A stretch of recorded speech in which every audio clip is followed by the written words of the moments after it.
कल रात में वीडियो वायरल हुआ। सैकड़ों लोग दो अलग समुदाय के बच्ची के साथ नंगे करके 3 घंटे तक लगातार प्राइवेट पार्ट के साथ छेड़खानी करना, उसके इंटरनल कोर्स करना हाथ से, और जिस तरीके से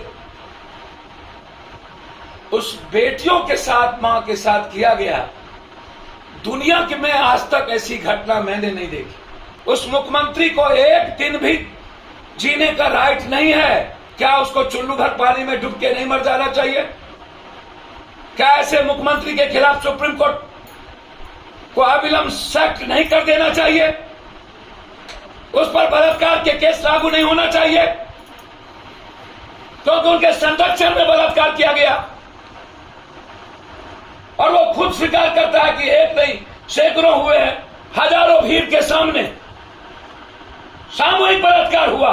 सर्वोच्च न्यायालय को इस पर सुप्रीम कोर्ट की कमेटी बैठा करके अविलंब 3 महीने के अंदर सबको फांसी की सजा मिलनी चाहिए। नरेंद्र मोदी जी, आप सिर्फ सत्ता के लिए जाने जाते हैं, चाहे बेटियों के बलात्कार पर हो, चाहे आम लोगों के कत्ल पर। ये नेता कोई भी, और खास तौर पर बीजेपी के और मणिपुर का ये दोनों व्यक्ति, ऐसे पीएम और सीएम को रहने की जरूरत नहीं है।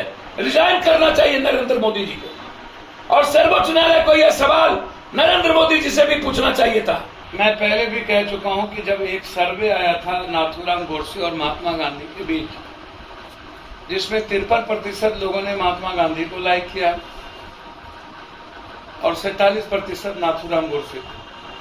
हम उस वक्त भी गए थे कि देश की मानसिकता और विचारधारा मृत हो चुकी है। क्या संभव है राजनीति अब अच्छे लोग करेंगे? दोबारा जब आजाद हिंदुस्तान में 3 महीने से घटना घटित हो, ना तो देश के पीएम कभी कुछ बोलते हो, ना तो हम गृह मंत्री बोलता हो, ना ट्वीट करता हो, 150 से ऊपर लोग मर चुके हों, एक दूसरे के घर में एक दूसरे कौम लगातार खत्म करने की तैयारी मणिपुर में हो, मणिपुर रक्त रंजित हो गया हो, रक्तपात हो गया हो, मणिपुर रक्त चरित्र जैसी चीजें आम बन गई हो, और उसके बाद देश का पीएम भी मस्त, सीएम भी मस्त, और वहां की पूरी डेमोक्रेसी खत्म हो गई। 17 दिनों के बाद जिस तरीके से कल रात में वीडियो वायरल हुआ, सैकड़ों लोग दो अलग समुदाय के बच्ची के साथ नंगे करके 3 घंटे तक लगातार प्राइवेट पार्ट के साथ छेड़खानी करना, उसके इंटरनल कोर्स करना हाथ से, और जिस तरीके से उस बेटियों के साथ, मां के साथ किया गया, दुनिया के में आज तक ऐसी घटना मैंने नहीं देखी।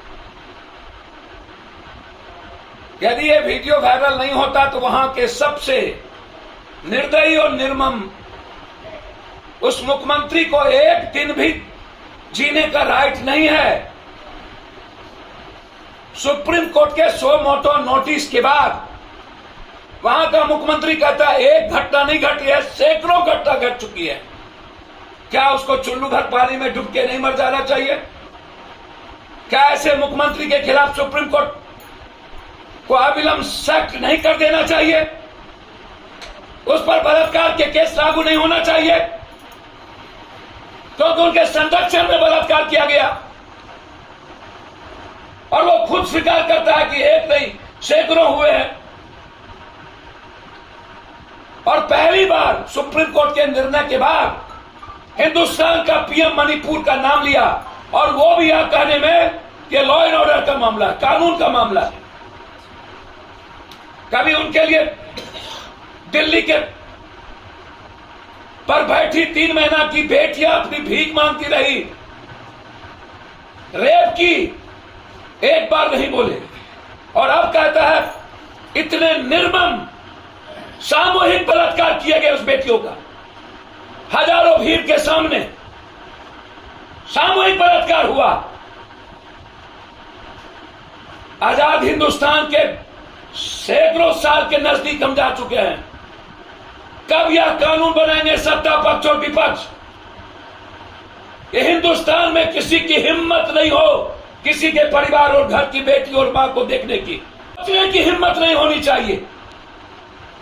कब मिलेंगे हम लोग इस बात को लेकर? यह एक बड़ा सवाल है इस हिंदुस्तान में। सर्वोच्च न्यायालय को इस पर सुप्रीम कोर्ट की कमेटी बैठा करके अविलंब 3 महीने के अंदर सबको फांसी की सजा मिलनी चाहिए। जो सरकार खुद दोषी हो, जिसने मरने और बलात्कार करने के लिए छोड़ दिया हो, उससे न्याय की उम्मीद कैसे की जा सकती है? और जो पीएम खुद कहता हो कि लॉ एंड ऑर्डर का प्रॉब्लम है, और अब छत्तीसगढ़ और राजस्थान के मुख्यमंत्री के से कहता हो कि सब लोग बलात्कार के सवाल पर आप लोग सजग होइए। सही किसी ने कहा था, नरेंद्र मोदी जी आप सिर्फ सत्ता के लिए जाने जाते हैं, चाहे बेटियों के बलात्कार पर हो चाहे आम लोगों के कत्ल पर। ये नेता कोई भी, और खास तौर पर बीजेपी के और मणिपुर का ये दोनों व्यक्ति, छी छी छी छी छी छी। मैं ऐसे सवालों को लेकर बहुत ज्यादा दुखी हुआ हूं। क्या हम लोग जैसे लोगों को करना चाहिए कि नहीं राजनीति? मुझे एक बात समझ में नहीं आती, जिस देश में नारी को पूजा जाता हो और लगातार निर्भया के पहले जिस निर्भया की घटना पर जिसकी सरकार बनी, जिस नेताओं के चाल चरित्र से पोर्न से लेकर के सेक्स का वीडियो वायरल हो, नेताओं का कोई चरित्र ना हो और बलात्कार जैसी घटना नॉर्मल बना दिया जाए, ऐसे पीएम और सीएम को रहने की जरूरत नहीं है। रिजाइन करना चाहिए नरेंद्र मोदी जी को। और सर्वोच्च न्यायालय को यह सवाल नरेंद्र मोदी जी से भी पूछना चाहिए था कि बीजेपी की गठबंधन की सरकार है, आपने सुरक्षा पर भरोसा दिया था, 3 महीने के अंदर एक बार भी आपने न ट्वीट किया और न ही आप वहां जाने का प्रयास किया। इसीलिए यह सवाल मणिपुर का नहीं है, यह सवाल साउथ और नॉर्थ का नहीं है, यह सवाल हिंदी पट्टी का नहीं है, यह सवाल दुनिया के बेटियों का है, यह सवाल हिंदुस्तान की मां और बेटियों का है। यदि आज हिंदुस्तान चुप रहती है तो आने वाला समय में किसी भी घर की बच्ची सुरक्षित नहीं होगी। निकलना होगा हिंदुस्तान की मां और बहनों को इस सवाल को लेकर